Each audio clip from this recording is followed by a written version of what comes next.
عائشہ نے بتانا اسٹارٹ کیا۔ میں اور بہارے اپنے والدین کے ساتھ اناتولیہ کے ایک گاؤں میں رہتے تھے۔ 1 سال پہلے ہمارے والدین کا ایک ایکسیڈنٹ میں انتقال ہو گیا، تو ہماری سب سے قریبی عزیزہ یعنی ہماری دادی آنے ہمیں ادھر لے آئیں۔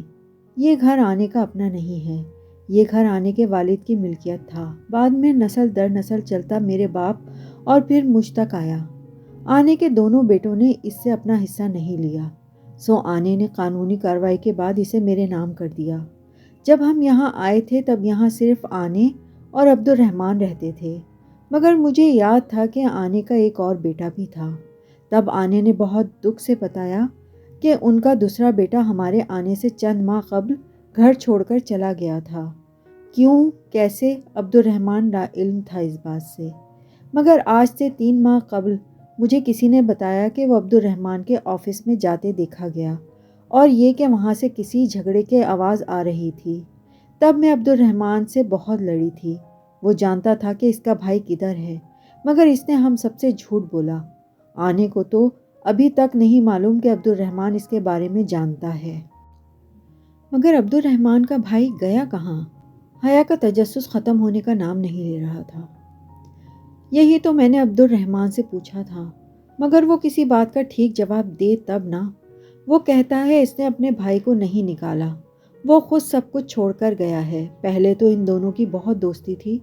عبد الرحمن پانی کی طرح اس پہ پیسہ بہایا کرتا تھا، پھر ایک دم سے وہ کیوں سب کچھ چھوڑ کر چلا گیا ہے، یہ میری سمجھ سے باہر ہے۔ آنے اس کو بہت یاد کرتی ہیں۔ میری سمجھ میں نہیں آتا کہ میں کیسے ان کے لیے کچھ کروں۔ جب میں 11 سال کی تھی تب آخری بار اسے اپنے سامنے دیکھا تھا۔ پتہ نہیں وہ اب کہاں ہوگا۔ بعض لوگ کہتے ہیں کہ وہ استنبول میں ہی ہے، مگر ہوٹل گرینڈ میں عمومی تاثر یہی ہے کہ وہ یونان چلا گیا اور وہاں یہ ہوٹل گرینڈ کی چین میں کام کر رہا ہے۔ مگر یقین مانو یونان میں ہمارے ہوٹل کی کوئی شاخ نہیں ہے۔ وہ اب رو نہیں رہی تھی، مگر اس کی آواز آنسوؤں سے بوجھل تھی۔ عائشہ، تم اور بہارے عبد الرحمن کی اتنی تعریف کرتے ہو، میں نے تم سے کبھی یہ نہیں کہا، مگر آج مجھے یہ کہنے دو کہ وہ استنبول میں خاصا بدنام ہے۔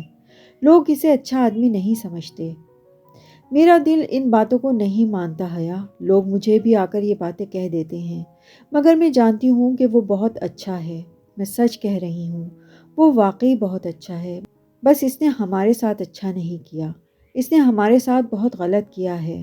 وہ عائشہ کی بات نہیں سن رہی تھی، اس کا دماغ اسی ایک نقطے پر مرکوز تھا۔ عبد الرحمن پاشا کا ایک گمشدہ بھائی۔ کوئی بھی شخص یوں ہی اتنا بڑا بزنس چھوڑ کر نہیں جاتا۔ کوئی تو بات تھی، بالآخر اسے عبد الرحمن کی ایک کمزوری مل گئی تھی۔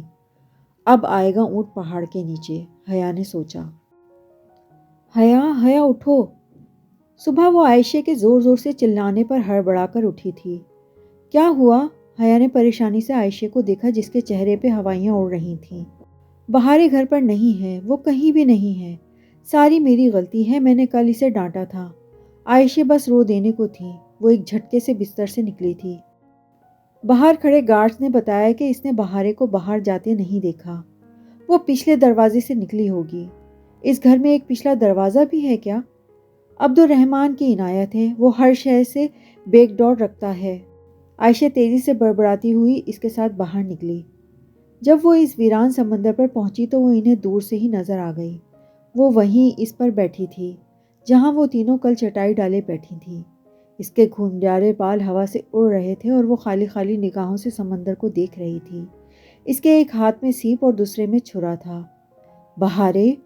عائشہ بمشکل اپنے آنسو روکتی بھاگتی ہوئی بہارے کے گلے لگ گئیں۔ تم ایسے کیوں آ گئیں؟ میں اتنی پریشان ہو گئی تھی۔ بہارے نے ویران سی نگاہیں اٹھا کر اسے دیکھا، پھر ہاتھ میں پکڑی سیپ عائشہ کے سامنے کی۔ عائشہ، میرا سیپ پھر خالی نکلا۔ اس نے بہت دکھ سے سیپ کھول کر دکھایا۔ تم میرے سارے موتی لے لینا، میں انہیں اب بازار میں نہیں بیچوں گی۔ تم حیا کے تینوں موتی بھی لے لینا جو اس کے کزن نے دیے تھے، مگر اب تم رو گی نہیں۔ نہیں عائشہ، بہارے نے نفی میں سر ہلایا۔ میرا موتی کھو گیا ہے، وہ اب کبھی واپس نہیں آئے گا۔ حیا بہارے کے سامنے دو زانو ہو کر بیٹھی اور اس کے گیلے ہاتھ تھام کر اس کی آنکھوں میں دیکھ کر کہنے لگی، چیزیں وقتی ہوتی ہیں، ٹوٹ جاتی ہیں، بکھر جاتی ہیں، رویے دائمی ہوتے ہیں، صدیوں کے لیے اپنا اثر چھوڑ جاتے ہیں۔ انسان کو کوئی چیز نہیں ہرا سکتی جب تک کہ وہ خود ہار نہ مان لے، اور آج تم نے ایک کھوئے ہوئے موتی سے ہار مان لی۔ بہارے نے دھیرے سے نفی میں سر ہلایا، وہ جیسے کچھ کہہ نہیں پا رہی ہو۔ اپنے دکھ میں دوسروں کا دل نہیں دکھاتے بہارے، میں تمہیں ویسا ہی نیکلس لا دوں گی، پرومس۔ اور پھر شام میں اس وعدے کو پورا کرنے کے لیے اس نے عائشہ سے کہا کہ جب عبد الرحمن کا فون آئے وہ اسے ضرور بتائے۔ جب اس کا فون آیا تو عائشہ نے کارڈلیس اسے تھما دیا اور خود دوسرے کمرے میں چلی گئی۔ السلام علیکم، وہ بہت دھیمی آواز میں بولی تھی۔ وعلیکم السلام، خیریت؟ وہ جیسے بہت حیران ہوا تھا۔ جی، وہ مجھے کچھ کام تھا۔ اسے یاد تھا کہ آخری دفعہ اس نے جب عبد الرحمن کو کام کہا تھا تو اس کا نتیجہ بہت بھیانک نکلا تھا، مگر اب وہ اسے ایک اور موقع دے رہی تھی۔ کہیے، آپ کو ہم سے بات کرنے کا خیال صرف کام کے وقت ہی آتا ہے؟ مگر کہیے۔ دل تو اس کا چاہا کہ فون دیوار پر دے مارے، مگر برداشت کر گئی اور ساری بات کہہ سنائی۔ آخر میں بولی، آپ مجھے اس شاپ کا پتہ بتا سکتے ہیں جہاں سے آپ نے وہ نیکلس بنوایا تھا؟ وہ میرا گفٹ تھا، سو مجھے ہی دوبارہ لینا چاہیے، لیکن چونکہ میں ابھی ملک سے باہر ہوں تو میرا بندہ اس شاپ کے واچرز آپ کو دے جائے گا۔ آپ جواہر کی اس شاپ سے وہ نیکلس خرید کر بہارے کو دے دیجیے گا۔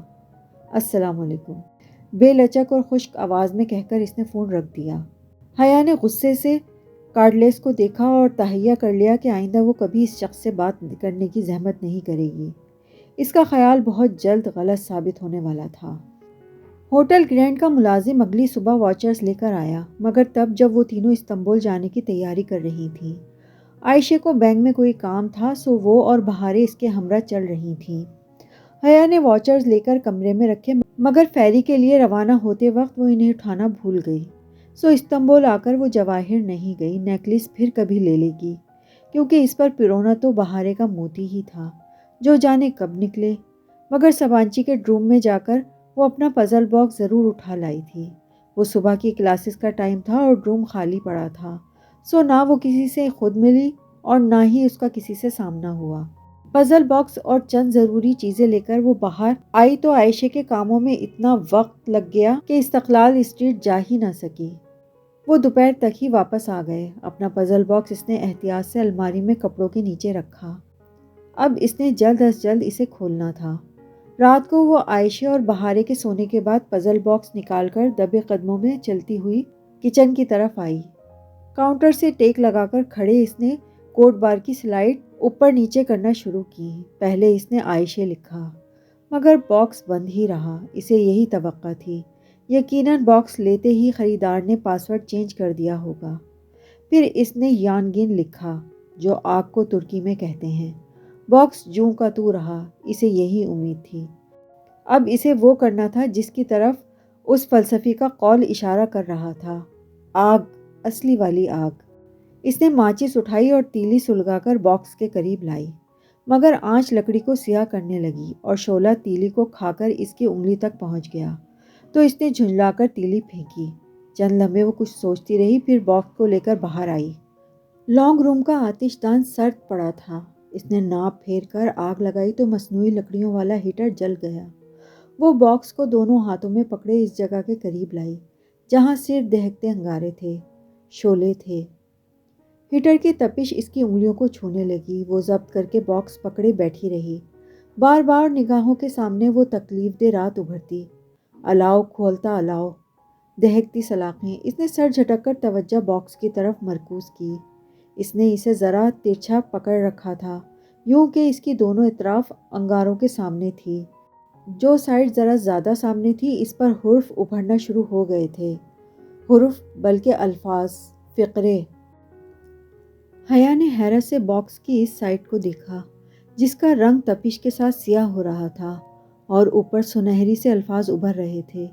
وہ شاید لاشعوری طور پر 6 حرفی لفظ کی توقع کر رہی تھی، مگر یہاں تو حیا نے باکس آگ سے ہٹا کر دیکھا، اس پر لکھے وہ فقرے واضح تھے۔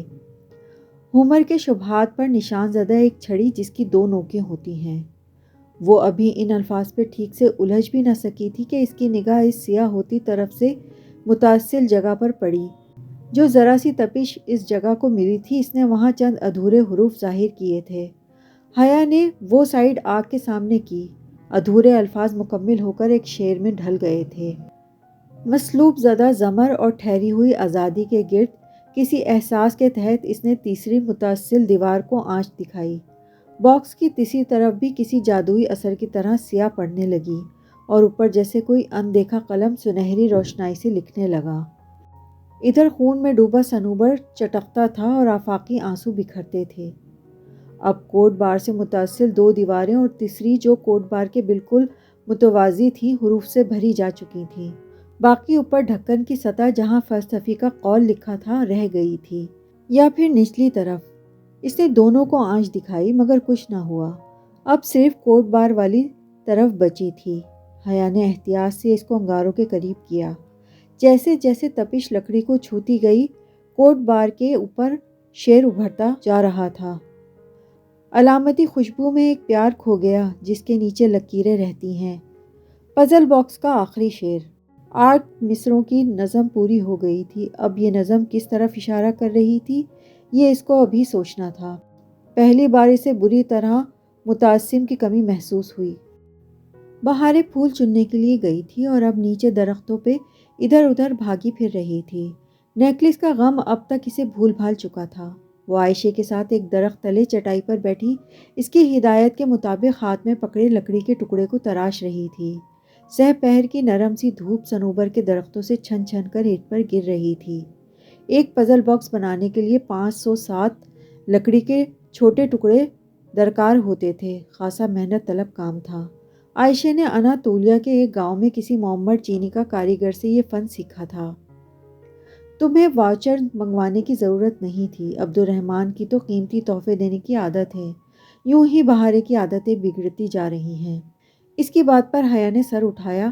اس نے ڈھیلی چوٹی باندھ کر آگے کو ڈال رکھی تھی اور چند لٹیں چہرے کے اطراف میں جھول رہی تھیں۔ میں تو اپنی طرف سے دینا چاہتی تھی مگر اس نے میری پوری بات ہی نہیں سنی۔ اب لے ہی آیا ہے تو واپس کیا کرنا؟ وہ سر جھکا کر لکڑی کے ٹکڑے پر آگے پیچھے رگڑنے لگی۔ او ہاں، بہارے نے تمہارے لیے کچھ خریدا تھا۔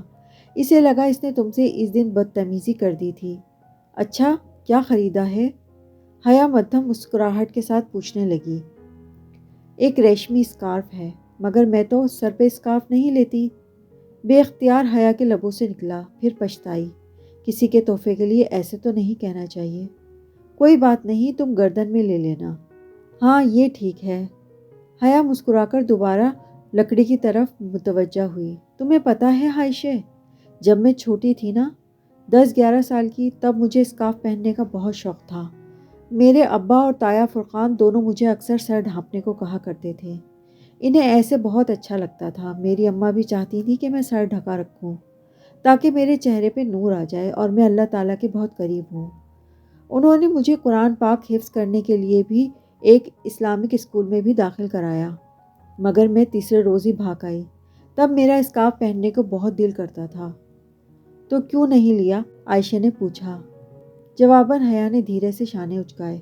مجھے آہستہ آہستہ سمجھ آ گئی کہ میرا فیس کٹ ایسا ہے کہ میں اسکارف میں اچھی نہیں لگوں گی، وہ کہہ کر سر جھکائے کام کرنے لگی۔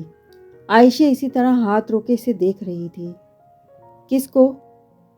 ہاں، اس نے ناسمجھی سے سر اٹھا کر عائشہ کو دیکھا۔ تم کس کو اسکارف میں اچھی نہیں لگو گی؟ عائشہ نے وضاحت کی۔ لوگوں کو، اور کس کو؟ اور کیمرے کو، مثلاً تصاویروں میں۔ اور عائشہ نے پھر کہا۔ اور خود کو، عائشہ نے بولا۔ اور اللہ تعالیٰ کو، عائشہ دھیرے سے مسکرائی۔ اس کی سبز آنکھیں نرم دھوپ میں سنہری لگ رہی تھیں۔ ہو سکتا ہے تم اسکارف میں اللہ تعالیٰ کو بہت اچھی لگتی ہو۔ وہ ایک دم بالکل سن ہوئی، عائشہ کو دیکھے گئی۔ تم نے ایک دفعہ مجھ سے پوچھا تھا حیا کہ میں ہر وقت اسکارف کیوں پہنتی ہوں؟ عائشہ سر جھکائے لکڑی کے ٹکڑے کا کنارہ تراشتے ہوئے کہہ رہی تھی۔ میں تمہیں بتاؤں، میرا بھی دل کرتا ہے کہ میں وہ خوبصورت ملبوسات پہنوں جو بیو قدم استنبول یا اٹلی کا اسپین کی لڑکیاں پہن کر آتی ہیں، بالکل جیسے ماڈلز پہنتی ہیں، اور جب وہ اونچی ہیل کے ساتھ ریمپ پہ چلتی آ رہی ہوتی ہیں تو ایک دنیا ان کو مسحور کن دیکھ رہی ہوتی ہے۔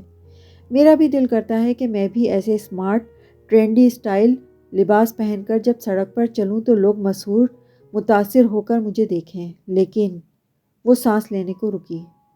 حیا بنا پلک جھپکے سانس روکے اسے دیکھ رہی تھی۔ لیکن پھر مجھے ایک خیال آتا ہے، یہ خیال کہ ایک دن میں مر جاؤں گی، جیسے تمہاری دوست مر گئی تھی، اور میں اس مٹی میں چلی جاؤں گی جس کے اوپر میں چلتی ہوں۔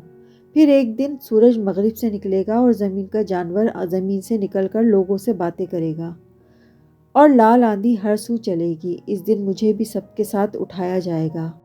تم نے کبھی اولمپکس کے وہ اسٹیڈیمز دیکھے ہیں جن میں بڑی بڑی اسکرینز نصب ہوتی ہیں؟ میں خود کو ایک ایسے اسٹیڈیم میں دیکھتی ہوں، میدان کے عین بیچ میں کھڑے۔ اسکرین پہ میرا چہرہ ہوتا ہے اور میدان لوگوں سے بھرا ہوتا ہے، سب مجھے ہی دیکھ رہے ہوتے ہیں۔ میں اکیلی وہاں کھڑی ہوتی ہوں۔ میں سوچتی ہوں، آیا اگر اس وقت میرے رب نے مجھ سے پوچھ لیا کہ اناتولیہ کی عائشہ گل، اب بتاؤ تم نے کیا کیا؟ یہ بال، یہ چہرہ، یہ جسم، یہ سب تو میں نے تمہیں دیا تھا نا؟ یہ نہ تم نے مجھ سے مانگ کر حاصل کیا تھا اور نہ ہی اس کی قیمت ادا کی تھی، یہ تو میری امانت تھی۔ پھر تم نے اسے میری مرضی کے مطابق استعمال کیوں نہیں کیا؟ تم نے اس سے وہ کام کیوں کیے جن کو میں ناپسند کرتا ہوں؟ تم نے ان عورتوں کا راستہ کیوں چن لیا جن سے میں ناراض تھا؟ میں نے ان سوالوں کے بہت جواب سوچے ہیں، مگر مجھے کوئی جواب مطمئن نہیں کرتا حیا۔ روز صبح اسکارف لینے سے پہلے میری آنکھوں کے سامنے ان تمام حسین عورتوں کے دلکش سراپے گردش کرتے ہیں جو ٹی وی پہ میں نے کبھی دیکھی ہوتی ہیں، اور میرا دل کرتا ہے کہ میں ان کا راستہ چن لوں، مگر پھر مجھے وہ آخری عدالت یاد آ جاتی ہے۔ تب میں سوچتی ہوں کہ اس دن میں اللہ کو کیا جواب دوں گی۔ میں ترازو کے ایک پلڑے میں وہ سراپا ڈالتی ہوں جس میں خود کو اچھی لگتی ہوں، اور دوسرے میں وہ جس میں اللہ تعالیٰ کو اچھی لگتی ہوں۔ میری پسند کا پلڑا کبھی نہیں جھکتا، اللہ کی پسند کا پلڑا ہمیشہ بھاری رہتا ہے۔ تم نے پوچھا تھا کہ میں اسکارف کیوں لیتی ہوں، سو میں یہ اس لیے کرتی ہوں کیونکہ میں اللہ کو ایسے اچھی لگتی ہوں۔ وہ اب چھرے کی نوک سے لکڑی کے کنارے میں خم ڈال رہی تھی۔ لکڑیاں سمندر کی ریت کی مانند ہوتی ہیں حیا، آیا پڑی ریت، اگر ساحل پہ ہو تو قدموں تلے روندی جاتی ہے، اور اگر سمندر کی تہہ میں ہو تو کیچڑ بن جاتی ہے۔ لیکن اسی ریت کا وہ ذرہ جو خود کو ایک مضبوط سیپ میں ڈھانپ لے، وہ موتی بن جاتا ہے۔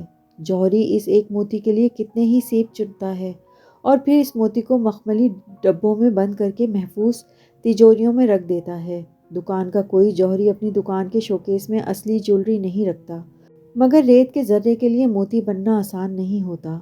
وہ ڈوبے بغیر سیپ کو کبھی پا نہیں سکتا۔ حیا اب اسے نہیں دیکھ رہی تھی، وہ سر جھکائے ریگ مال لکڑی کے ٹکڑے پر رگڑ رہی تھی۔ لکڑی کی گھنگریالی پتریاں اتر اتر کے نیچے گر رہی تھیں۔ اس کے اندر بھی کچھ ایسا ہی چٹک رہا تھا۔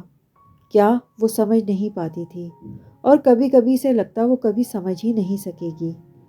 کبرا بہلول کے گھر اور ان کے کھیت میں کام کرتے، ادا چائے کے پتے چنتے، اس کی مرغابیوں کو دانہ ڈالتے، وہ اب ان سے چھوٹے چھوٹے بظاہر بے ضرر سوال کثرت سے پوچھنے لگی تھی۔ وہ عائشہ کے بتائے گئے 2 کو کبرا بہلول کے 2 سے جمع کر کے دیکھتی تو جواب 4 کی بجائے 400 نکلتا۔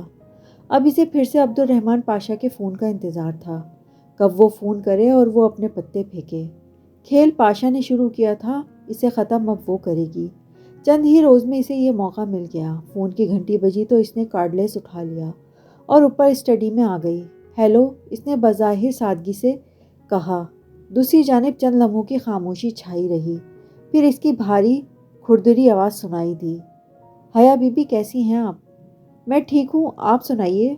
جی الحمدللہ، آپ کیا کر رہی تھیں؟ وہ محتاط لہجے میں پوچھ رہا تھا، جیسے اس کا فون اٹھانے کا مقصد نہ سمجھا ہو۔ میں ایک کہانی لکھ رہی تھی۔ کہیں تو سناؤں؟ حیا نے بولا۔ اب کی بار دوسری جانب ایک دم خاموشی رہی، پھر وہ گہری سانس لے کر بولا، جی سنا دیجیے۔ 3 سال پہلے کی بات ہے۔ انڈیا کا ایک عام سا اسمگلر اپنی ماں اور بھائی کے پاس بیوقدہ آتا ہے۔ اس کا بھائی بیوقدہ میں ایک بہت کامیاب ہوٹل چلا رہا ہوتا ہے۔ نووارد بھائی اس کے ساتھ ہوٹل کے کاموں میں دلچسپی لینا شروع کر دیتا ہے۔ بظاہر اسے اپنے بھائی کا بہت خیال ہے، مگر آہستہ آہستہ وہ ہوٹل پر قبضہ کرنے لگتا ہے۔ وہ اپنے بھائی کے تعلقات استعمال کر کے اپنے تعلقات وسیع کرتا ہے، مافیا کے ساتھ رابطہ بڑھاتا ہے، اور تو اور اس کی ایک عالمی دہشت گرد تنظیم سے بھی رابطہ ہوتا ہے۔ پھر آج سے ٹھیک 2 سال پہلے وہ اپنے بھائی کو کچھ یوں ہراساں کرتا ہے کہ ایک روز بیچارہ بھائی چپ چاپ ہوٹل چھوڑ کر چلا جاتا ہے۔ لوگوں کو یہ بتایا جاتا ہے کہ وہ یونان میں ہے، لیکن وہ در حقیقت کہاں ہے یہ اس بڑے بھائی سے بہتر کوئی نہیں جانتا، اور اس سے باس پرس کرنے والا کوئی ہے بھی نہیں سوائے ایک بوڑھی عورت اور 2 معصوم لڑکیوں کے۔ یوں وہ عام سا اسمگلر استنبول کے بارسوخ ترین افراد میں شامل ہو جاتا ہے۔ اب بتائیے کیسی لگی کہانی؟ کہتے ہیں تو پبلشنگ کے لیے دے دوں؟ اس نے بہت معصومیت سے پوچھا تھا۔ میں اس ساری بکواس سے کیا مطلب لوں؟ عبد الرحمن کی آواز میں جھنجھلاہٹ تھی۔ یہی کہ میرے بارے میں ذرا احتیاط سے کام لیجیے گا، ورنہ پیر کے نیچے دباؤ تو چونٹی بھی کاٹ لیتی ہے۔ بہت احسان فراموش لڑکی ہو، تمہیں بھول گیا ہے کہ اس رات تمہیں اس بحری جہاز سے نیم مردہ حالت میں کون ادھر لایا تھا؟ لمحے بھر کو وہ بالکل چپ سی ہو گئی۔ میں پرسوں بیوقدہ واپس آ رہا ہوں، تم نے جب تک ادھر رہنا ہے تم رہو، میں ادھر نہیں آؤں گا اور نہ ہی تمہارے راستے میں آؤں گا، سو تم بھی میرے راستے میں آنے کی کوشش مت کرنا۔ دھمکی آمیز لہجہ اس بات کا خماس تھا کہ حیا نے وہیں ہاتھ رکھا تھا جہاں سب سے زیادہ درد ہوتا تھا۔ میں نے کیا کرنا ہے اور کیا نہیں اس کا فیصلہ ابھی نہیں کیا میں نے، اس نے محفوظ سے انداز میں کہہ کر فون رکھ دیا۔ میجر احمد کا شکریہ جس نے اسے ایک دوسرے نہج پر سوچنا سکھایا تھا۔ حیا اور کیا قربان کر سکتی ہو تم اپنا فاصلہ گھٹانے کے لیے؟ رات سونے سے قبل یہ آخری بات تھی جو عائشہ نے اس سے پوچھی تھی۔ اس نے نیند میں ڈوبی آنکھیں کھول کر سوالیہ نگاہوں سے عائشہ کو دیکھا، بولی کچھ نہیں۔ میں بتاؤں؟ تم اپنی نیند قربان کرنا سیکھ لو، وہ کہہ کر لیٹ گئیں تو حیا نے بوجھل ہوتی آنکھیں بند کر لیں۔ صبح فجر کی اذان کے ساتھ ہی بہاریں اس کا کندھا جھنجھوڑ کر اسے اٹھا رہی تھی۔ اٹھ جاؤ، عائشہ نے کہا ہے آج سے تم بھی ہمارے ساتھ قرآن پڑھنے جاؤ گی۔ میں؟ اس نے آنکھیں ذرا کھولیں، پھر نیند آ رہی ہے؟ نہیں نہیں، اب تو تمہیں بھی جانا پڑے گا، یہ ٹارچر تم بھی سہو نا، میں اکیلے کیوں برداشت کروں؟ حیا نے بڑی مشکل سے کمبل اتارا اور آنکھیں کھولیں۔ اسے اور ڈی جے کو بالکل بھی صبح اٹھنے کی عادت نہیں تھی۔ اس نے اپنا لیمو رنگ کا زرد فراک پہنا جو ایک دفعہ جہان کے گھر پہن کر گئی تھی، اور گیلے بال کھلے چھوڑ کر سنگھار میز کے سامنے آ کھڑی ہوئی۔ ابھی اس نے پرفیوم کی شیشی اٹھائی ہی تھی، بہاریں عقب سے زور سے چیخی، یہ کیا کر رہی ہیں؟ کیا؟ حیا اس کے اچانک چلانے پر ڈر کر پلٹی۔ تم باہر جانے کے لیے پہلے پرفیوم لگا رہی ہو؟ بہاریں نے بے یقینی سے پوری آنکھیں کھول کر اسے دیکھا۔ ہاں، کیوں کیا ہوا؟ حیا نے پوچھا۔ عائشہ گل کہتی ہیں اچھی لڑکیاں باہر جانے سے پہلے اتنا تیز پرفیوم نہیں لگاتی، تم یہ باڈی اسپرے لگا لو مگر پرفیوم نہیں۔ اللہ تعالیٰ ناراض ہوتا ہے، وہ بہت خفگی سے ڈانٹتی ہوئی حیا کے ساتھ آ کھڑی ہوئی اور پھر ایڑیاں اونچی اٹھا کر خود کو آئینے میں دیکھتی اسکارف لپیٹنے لگی۔ حیا نے ہاتھ میں پکڑے پرفیوم کو دیکھا اور پھر ذرا سا خفت سے اسے رکھ کر باڈی مست اٹھا لیا۔ حلیمہ آنٹی کے لان میں چاندی بچھی تھی، وہ مرکزی جگہ پر بیٹھی تھی اور سارے چھوٹے بڑے بچے ان کے گرد نیم دائرے کی صورت میں بیٹھے تھے۔ وہ تینوں جس وقت داخل ہوئیں ایک جگہ سے بچوں نے فوراً جگہ چھوڑ کر دائرہ بڑا کر دیا۔ حلیمہ آنٹی نے ایک نرم مسکراہٹ اس کی طرف اچھال کر سر کو جنبش دی۔ وہ تینوں ساتھ ساتھ بیٹھ گئیں۔ میں پناہ مانگتی ہوں اللہ تعالیٰ کے دھتکارے ہوئے شیطان سے، اللہ کے نام کے ساتھ جو بڑا مہربان اور بار بار رحم کرنے والا ہے۔ قرات کرنے والا بچہ سنہرے بالوں والا ترک تھا جس نے سر پر جالی دار ٹوپی لے رکھی تھی۔ باقی بچے خاموش تھے، وہ اپنی باریک مدھر آواز میں پڑھ رہا تھا۔ آپ ایمان لانے والی عورتوں سے کہہ دیں کہ وہ اپنی نگاہیں جھکا کر رکھا کریں اور اپنے قابل ستر اعضاء کی حفاظت کیا کریں۔ وہ جو جمائی روکتی ادھر ادھر دیکھ رہی تھی ایک دم گڑبڑا کر سیدھی ہو بیٹھی، اور وہ اپنی زینت ظاہر نہ کریں سوائے اس کے جو خود ظاہر ہو جائے۔ کمسن بچے کی آواز نے سارے ماحول کو اپنی لپیٹ میں لے رکھا تھا، ہر سو ایک سحر سا طاری ہو گیا تھا۔ حیا نے بے اختیار سر پر اوڑھے دوپٹے سے کان ڈھکے جن میں اس نے موتی والی بالیاں پہن رکھی تھیں، وہی موتی جو جہان کے سیپ سے نکلے تھے۔ بہاریں نے اسے ایک ایک موتی دونوں بالیوں میں پرو دیا تھا، تیسرا موتی حیا نے سنبھال رکھا تھا، اور انہیں چاہیے کہ اپنی اوڑھنیاں اپنے گریبانوں پر ڈالے رکھا کریں۔ کسی معمول کسی کیفیت میں اس نے گردن جھکا کر دیکھا۔ اس کا شیفون کا دوپٹہ اس کے سر پر تو تھا، لیکن گردن پہ اس نے مفلر کی طرح لپیٹ رکھا تھا۔ قدرے خفت سے اس نے دوپٹہ کھول کر شانوں پر ٹھیک سے پھیلا کر لپیٹا۔ اس وقت سوائے حکم ماننے کے اسے کوئی چارہ نظر نہیں آیا تھا۔ یہ عائشہ کی باتیں نہیں تھیں جن پہ الجھ کر اس کو ذہن سے جھٹکا جا سکتا تھا۔ یہ حکم بہت اوپر آسمانوں سے آیا تھا، وہاں سے جہاں انکار نہیں سنا جاتا تھا، جہاں صرف سر جھکایا جاتا تھا۔ ترک بچہ اپنا سبق ختم کر چکا تھا۔ حلیمہ آنٹی نے بہارے کو اشارہ کیا۔ وہ اپنا قرآن سامنے کیے طاؤس پڑھ کر اپنا سبق پڑھنے لگی۔ اللہ نور ہے، آسمانوں کا اور زمین کا۔ اس کے نور کی مثال ایک طاق کی طرح ہے جس میں چراغ ہیں۔ چراغ فانوس میں ہے، فانوس گویا ایک چمکتا ہوا تارا ہے۔ وہ ایک بابرکت زیتون کے درخت سے روشن کیا جاتا ہے، نہ مشرقی ہے اور نہ مغربی۔ قریب ہے کہ اس کا تیل روشن ہو جائے، اور اگرچہ اسے آگ بھی نہ چھوئی ہو۔ نور ہے اوپر نور کے۔ اللہ اپنے نور کی طرف راستہ دکھاتا ہے جسے وہ چاہتا ہے۔